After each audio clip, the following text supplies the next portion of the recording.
Vacant jobs in regional Queensland. Let's have a look. Hello everyone, Florian Heiser here and welcome to another episode of Heiser Says. Still have my morning stein of coffee and I thought we'd have a look at this article from the ABC discussing, well, jobs remaining vacant in regional Queensland. Now this has been an issue for some time, particularly in the professions.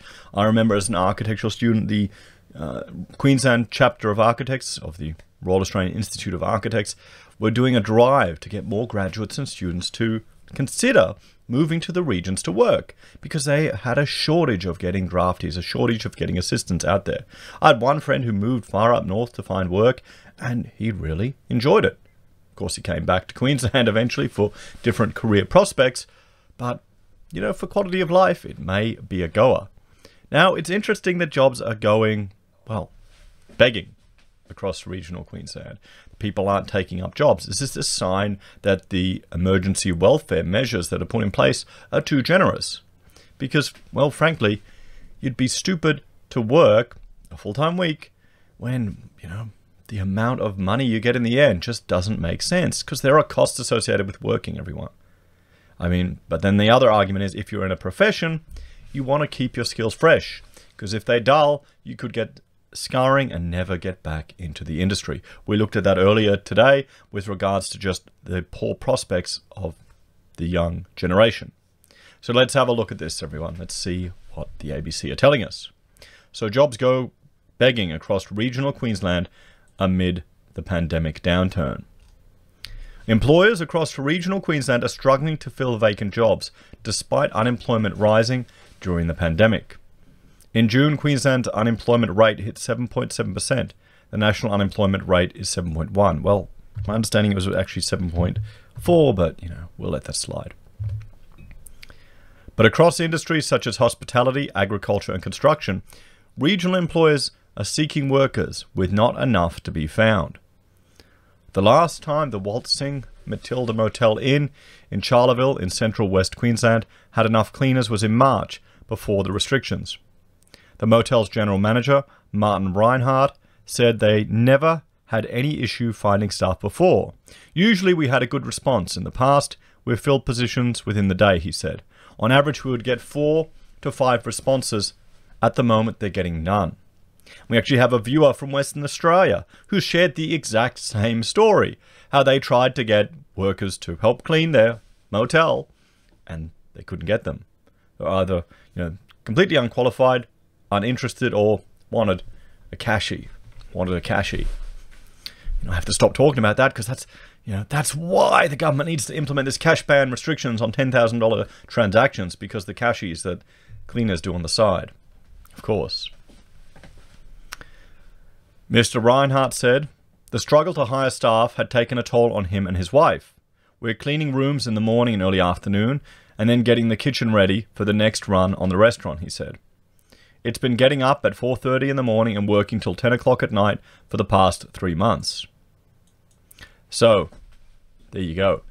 I wonder why. Why wouldn't they be able to find workers? Why would they suddenly be getting no responses? There you go. Jobs ripe for the picking. It has been the hardest year in memory to find workers for one kiwi fruit farm in Killarney, southeast Queensland. Without workers, farmer David Weir said he has had to prune his trees in the early hours and late at night and around his day job as an electrician. Usually, I have 4 or 5 workers here at the farm doing the pruning, he said. We advertised for workers about 3 weeks ago, but we haven't had too many replies. After 2 failed seasons due to hail and a lack of pickers, Mr. Weir said he was desperate. The vines have to be pruned within the next fortnight or I may as well kiss this season goodbye as well, he said.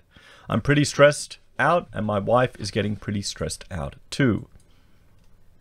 See, this is the thing. This is why you have big families. Why you have lots of kids. Because you say, kids, get on the farm now, start pruning. You could do that from 7. Guaranteed. Guaranteed. What do you reckon, guys? Do you think that's a solution? Probably not the right time frame, but there you go. then you don't have to depend on this.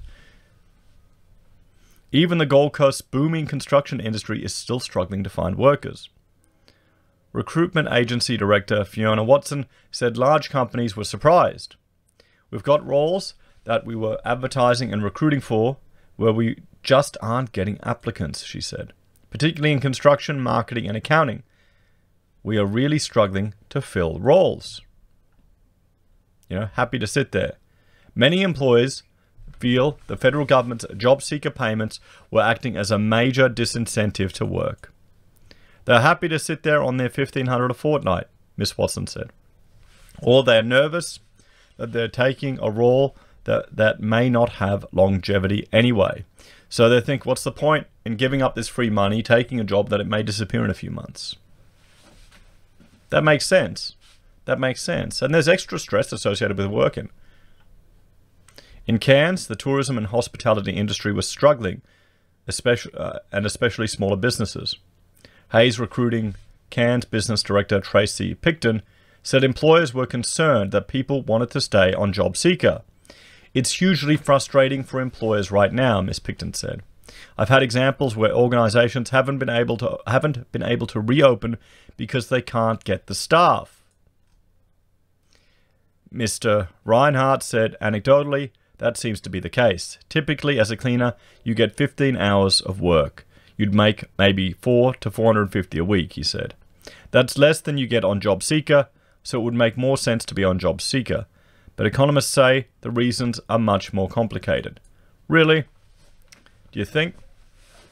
A handful of cases. Prime Minister Scott Morrison has said the payments could amount to a disincentive to work, but recent changes were aimed at tightening the rules. Welfare does amount to a disincentive to work. The problem is you get people stuck in this poverty trap. It disincentivizes people to work because those lower skilled jobs just aren't worth doing. It also, when you have a welfare system in place, you're going to have a level of unemployment. The minimum wages will set a minimum bar of skill level that someone needs before they can enter the workforce. But then combine that with the welfare, you've got two things that are creating unemployment right there. Disincentivizing work and people not able to get into the market and negotiate their own fair price. So a handful of cases. Prime Minister, we've said that. An Australian Government National Skills Commission survey found that for the month until July 3rd, a lack of applicants was the biggest barrier to recruitment. The data also showed that location was a large factor in the regions rather than capital cities.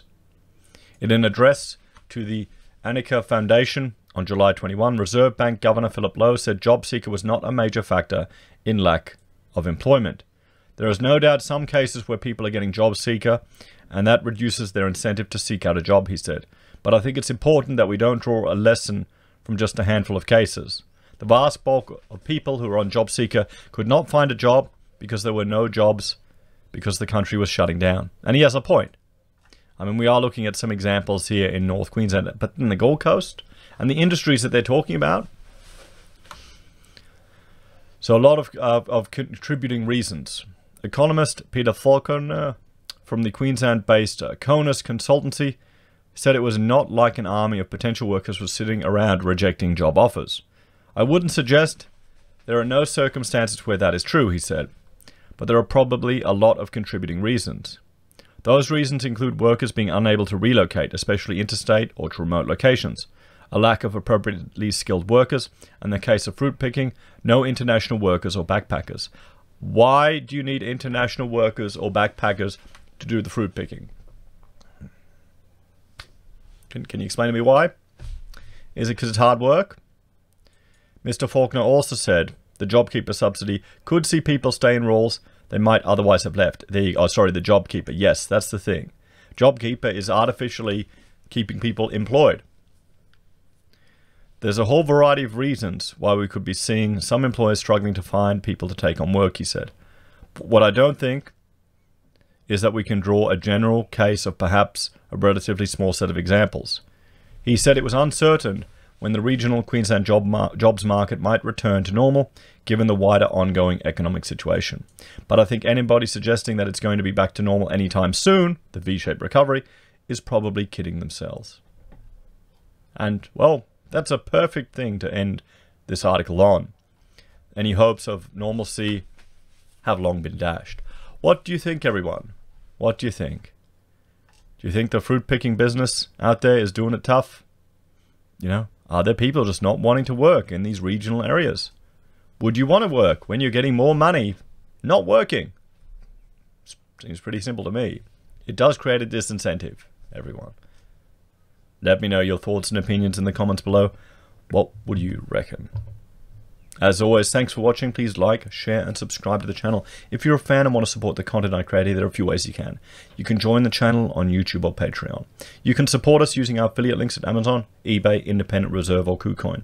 You can buy our merch from Heiser Says, use Gold Pass from the Perth Mint, or support us via PayPal. Take care, everyone. I'll see you all next time.